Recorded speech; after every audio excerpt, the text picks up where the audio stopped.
Bienvenue au chemin de Vicat sur la chaîne de théâtre, thérapie holistique, d'épanouissement et d'accomplissement pour cet horoscope onomantique de janvier. Alors, chemin de Vicat et Capricorne. Voilà, alors dans la vidéo d'introduction, je parlais d'axes de travail. Alors, je dirais plutôt axes d'influence, parce que les axes de travail, c'est plus pour mes cartes onomantiques de développement personnel que je propose, voilà, sur mon site internet. Donc là, on est en influence mensuelle. Ici, pour vous les chemins de 4 et les Capricornes, on a le pendu qui nous parle de sacrifice, de dévouement, de blocage aussi, de la nécessité de voir les choses sous un angle différent, d'accord, de justement se mettre en pause et de se poser la question, comment je pourrais voir la situation différemment pour libérer ce blocage en fait, ouais, se délivrer entre guillemets. Mm. Ouais, voilà, ça court sur l'ensemble de votre mois, d'accord. Ensuite, on a 3 gros axes de travail pour vous. D'habitude, on en a plus, mais là, on a un gros bloc ici avec la maison 2 et la maison 3. Mais je vais vous l'expliciter après. Là, on va passer à maison 10, maison 1. Alors, la maison 10, c'est quoi? C'est la maison des honneurs, c'est la maison du but, de la carrière professionnelle, du refus de l'hérédité, à l'inverse de la maison 4, qui est justement la maison de l'hérédité, de la famille et du foyer. Ici, on a cette réalisation, mais par ses propres efforts, une réalisation personnelle, d'accord. Et dans cette maison, on a le jugement en balance. Alors, la balance nous parle d'équilibre, de nécessité de trouver cet équilibre et cette harmonie qui est nécessaire à normalement à toute vie. Avec le jugement, on a une notion de... Alors, dans le côté positif des choses, c'est la seconde chance, c'est le fait d'avoir un renouveau. On a une mission, voilà, on parle de réveil, de décision finale à prendre. Et dans le sens négatif du terme, c'est de cette carte, c'est la nuit noire de l'âme. Donc on est encore dans un tunnel obscur et on ne sait pas où on va. C'est peut-être là que le pendu intervient, voir les choses différemment, peut-être pour avancer. Sachant que ici, avec dans le domaine professionnel, on peut avoir cette notion de changer de poste, de réorientation professionnelle, d'avoir plus de responsabilités, la nécessité de prendre du recul sur notre vie professionnelle justement. Ça, c'est une des symboliques qui peut ressortir. Et en lien avec la maison 1 qui vous représente, c'est la maison du caractère et de la vitalité. La maison 1, c'est la façon dont on s'extériorise et les moyens qu'on a de le faire, d'accord. Là, elle est en Capricorne et on a le 2 de Pentacle. Alors, le Capricorne est un signe très rigoureux, très carré et résilient à l'effort, travailleur, courageux, mais aussi ambitieux, voire psychorigide dans certains cas. Et le 2 de Pentacle nous dit qu'on jongle avec différentes choses. On peut jongler avec un budget, on a du mal à maintenir un équilibre. On peut jongler avec ses ressources, ses valeurs. On peut se sentir dépassé, incapacité à s'engager parce que justement on n'arrive pas à faire un choix. On jongle, tout simplement. Et c'est là que le pendu peut-être vous aider. Voir les choses sous un angle différent, c'est se mettre en pause et de se dire bon, bah voilà, comment je peux faire pour avancer, sortir de ce tunnel. Et là, quand on fait le lien entre les deux, on a cette notion de valeur personnelle, c'est-à-dire quelle valeur j'ai aux yeux de la société et quelle valeur moi je veux investir pour la société. Comment j'ai envie d'investir mon temps, d'accord. Ici, il y a vraiment une remise en question sur ses aspirations profondes. Comment je suis vue comment la société me voit et comment moi j'ai envie que la société me voit, d'accord. Alors, on est dans la carrière professionnelle, oui, mais c'est aussi la maison des honneurs, donc c'est le côté gratifiant dans une activité. Donc on peut aussi se lancer dans l'associatif ou voilà, on n'est pas obligé d'être dans le domaine du travail spécifiquement, d'accord. C'est plutôt la maison 6. Donc là, on est vraiment dans le but qu'on a envie de se donner, d'accord. Et donc là, il faut se poser la question ce qui a le plus de valeur pour nous et comment on peut utiliser ce qu'on considère comme de la valeur, soit notre argent, soit notre temps, voilà. Il y a une remise en question ici de cet ordre-là, d'accord. Ouais, voilà. Voilà pour cet axe-là. Ensuite, le gros axe, il est là, maison 2, maison 3. Donc je vais vous... axe d'influence. Alors, maison 2, c'est quoi? C'est l'argent qu'on gagne, mais avec un effort, d'accord. Contrairement à la maison 8, où c'est de l'argent qui nous est donné, comme les legs, les dons, ici, c'est vraiment l'effort personnel qu'on va y mettre pour gagner de l'argent. Le comportement qu'on a vis-à-vis de l'argent et comment dire, c'est les biens matériels aussi. Là, on a l'as de bâton et le 8 de bâton. Alors, l'as de bâton, déjà, nous parle de nouveau départ. D'un nouveau départ actif, dans la passion, dans quelque chose qui nous parle, d'accord? Alors, soit vous êtes passionné par l'argent, soit c'est quelque chose qui vous parle et qui peut vous permettre de faire fructifier votre patrimoine. Voilà, c'est possible, votre argent. Sachant qu'on a le 8 de bâton qui nous parle de synchronicité, de messages de l'univers, des intuitions qui vous permettent de peut-être amorcer un nouveau départ. C'est possible. Alors après, il est en verso, donc le verso est un signe très intellectuel, donc il faut quand même rationaliser ces signes de l'univers et vous être sûr que par A plus B, votre investissement, votre nouveau départ que vous voulez dans vos finances soit rentable, d'accord? Donc soyez sûr de vous, entre guillemets. Ensuite, dans la maison 3, on a... alors, la maison 3, c'est quoi? C'est la maison des frères et sœurs, des petits déplacements et de l'entourage proche, en général. Donc, il y a les frères et sœurs, il y a les voisins, il y a les cousins, enfin voilà, entourage proche. Pas les parents, parce que c'est la maison 4, mais c'est au moins les frères et sœurs. On a une grosse trahison. Le 10 d'épée, c'est douloureux, d'accord? Il faut qu'une épée pour tuer un humain, et là on en a 10. Donc c'est vraiment l'acharnement.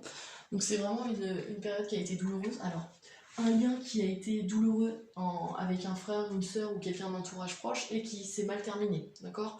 Mais quelque chose qui était peut-être nécessaire à traverser pour pouvoir arriver justement à cette étoile qui nous parle de guérison et de transformation, de guérison, mais aussi d'espoir, d'accord?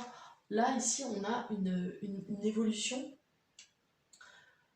qui part de quelque chose de très douloureux pour aller vers quelque chose de plus serein et de plus de guéri, quoi. Donc c'est plutôt positif, d'autant plus que c'est en poisson, donc on a vraiment une blessure émotionnelle importante, mais qui peut être guérie, d'accord? Si on voit les choses différemment, peut-être amené par le pendu, c'est possible, d'accord? D'autant plus que le poisson nous pousse à écouter nos intuitions, ou à écouter les messages de l'invisible. Ici, on a le 8 de baguette dans la maison 2 juste au-dessus, dans cet axe d'influence, qui nous parle justement de messages de l'au-delà, qui nous permet d'amorcer un nouveau départ. Alors après, je sais pas, est-ce qu'il y a un lien financier avec vos frères et sœurs, un lien, enfin avec l'entourage proche, un lien financier, ou est-ce que vous allez les aider financièrement, ou est-ce que c'est eux qui vont vous aider? C'est possible, parce que vous avez du mal à établir à maintenir un équilibre. Peut-être qu'un de vos frères et sœurs va vous aider et s'investir pour vous. C'est une première possibilité. Vous avez trouvé une idée d'investissement pour fructifier votre propre patrimoine grâce à des renseignements ou des infos données par vos frères et sœurs, enfin votre entourage proche. C'est possible aussi. Et on a aussi ce rétablissement de lien qui peut se faire justement peut-être comment dire, un remboursement, une demande de pardon, mais pas un remboursement d'argent. Voilà, il y a peut-être, je sais pas, ou alors on s'excuse pour un héritage qui a mal, je sais pas, qui a été mal perçu, j'en sais rien. Enfin, pas un héritage puisqu'on est dans la maison 8, mais de l'argent qui a été frauduleusement touché et on s'excuse pour ça, je sais pas. Il y a, ouais, peut-être une notion de pardon ici qui peut se mettre en lien avec l'entourage proche et l'argent. De toute façon, là, il y a une connexion, c'est sûr. Donc voilà. Et enfin, le dernier axe d'influence, on a la maison 4 et la maison 5. Alors, la maison 5 nous parle des amours, des enfants, des créations artistiques et littéraires, et de la passion, du jeu, voilà.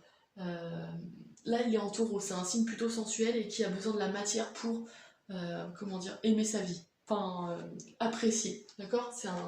C'est un signe sensuel. Donc, ici, on a cette notion de, avec la mort, enfin l'arcane sans nom, on a cette notion de transformation, de voir les choses, enfin de passer à autre chose, un nouveau chapitre, d'accord? Là, soit on évolue dans la relation avec vos enfants, enfin vous évoluez avec la relation avec vos enfants, soit vous coupez les liens avec quelque chose qui n'était pas bon, les jeux par exemple, le jeu, une addiction au jeu, ça c'est possible, sachant que le taureau a besoin de sécurité, d'accord? Avant de pouvoir apprécier la vie qui l'entoure, la matière, il a besoin de se sentir en sécurité. Donc là, il y a une notion de transformation, mais pour récupérer sa sérénité, d'accord? Et c'est là que le pendu intervient aussi, c'est qu'on se pose et on voit où on veut aller, comment on le fait et pourquoi, d'accord? Avec la maison 4 qui est la maison, comme je vous l'ai dit tout à l'heure, c'est le foyer, c'est les racines, c'est la mère pour les femmes et le père pour les hommes, la relation qu'on peut avoir voilà, avec ce parent-là. Et c'est aussi, bon alors les choses cachées, hein, à part si vous êtes archéologue ou minier, mais les puits, les mines, les trucs qui sont sous terre, d'accord, les choses en analogie avec la lune, les choses cachées, enfin voilà. Mais là, on a le 4 de coupe dans cette maison. Le 4 de coupe en bélier en plus. Le bélier qui est un signe très impulsif. Le bélier, on ne l'éduque pas, on le canalise. D'accord? Donc là, il faut vraiment faire attention. Alors, non, peut-être pas dans ce cas précis, parce que là, on a le 4 de coupe. Le 4 de coupe nous parle de quoi? D'une zone de confort, entre guillemets. Non, même pas. Une zone d'ennui. On s'ennuie. Pour rester poli, on s'ennuie. Et on a besoin d'autre chose. Le bélier peut vous pousser à cette spontanéité et cette créativité qui vous manque, d'accord? Sauf que ici, dans le domaine créatif, on a cette mort et cette transition. C'est peut-être là, cet axe-là nous parle peut-être justement de mettre fin à une zone d'ennui, quelque chose qui est en lien alors avec la famille, ouais, et les enfants. Parce que là, on a le lien, ouais. Donc ici, le lien parent-enfant doit être modifié, d'après ce que je peux voir, d'accord? Il doit sortir de sa zone d'ennui, entre guillemets, et le bélier peut vous y aider parce que c'est une énergie impulsive et qui part toujours de l'avant. Il va toujours de l'avant. Peu importe qu'il y ait des murs devant lui, il va foncer dedans de toute façon pour pouvoir avancer. Et là, j'ai l'impression qu'il faut vous lancer. Qu'il y a une restauration de lien à faire. Que le lien que vous aviez avec vos parents ou vos enfants est obsolète et qu'il faut passer à un nouveau paradigme, entre guillemets. C'est-à-dire qu'il faut vraiment créer quelque chose de nouveau. Et c'est là que le pendu, pareil, il intervient. Il faut essayer de voir ce que vous pouvez apporter à vos enfants ou à vos parents de différent. Hein, on jongle avec ses valeurs, comme je vous l'ai dit dans la maison 1. Donc il y a cette notion-là qui ressort aussi. Ouais. Je pense que là, il y a une transformation à amorcer. Ouais. Relation parent-enfant. Ouais. Ou même à guérir. D'accord? Parce que l'entourage proche, on a l'étoile, ouais. Il y a une grosse notion là, ouais. Même avec. Alors quand je dis parents-enfants, c'est aussi ceux qui sont morts, entre guillemets, on parle de l'hérédité. Donc il y a peut-être des choses à jouer là-dessus aussi. Alors là, vous allez me dire, avec comment tu peux corriger un lien avec un mort? Il y a des protocoles énergétiques qui peuvent permettre de vous libérer, en tout cas, avec les liens héréditaires qui sont problématiques. D'accord? Renseignez-vous, mais ça existe. Voilà. Je crois que j'ai fait le tour. Voilà pour cet horoscope onomantique du mois de janvier, pour vous les chemins de 4 et les capricornes. N'hésitez pas à regarder les autres vidéos pour recouper les informations, d'accord? Si vous êtes chemin de vie 4 mais que vous êtes, je sais pas moi, lion, et ben allez voir la vidéo des lions. Voilà. N'hésitez pas à liker, à partager et à vous abonner si ce n'est pas déjà fait. Je propose, comme je vous l'ai dit en tout début, des cartes onomantiques de développement personnel sur mon site internet. Alors, c'est pas écrit carte onomantique, mais vous pouvez me contacter si ça vous intéresse sur mon site internet www.ta-accompagnement.com. Voilà, je vous dis au mois prochain pour le mois les analyses du mois de février.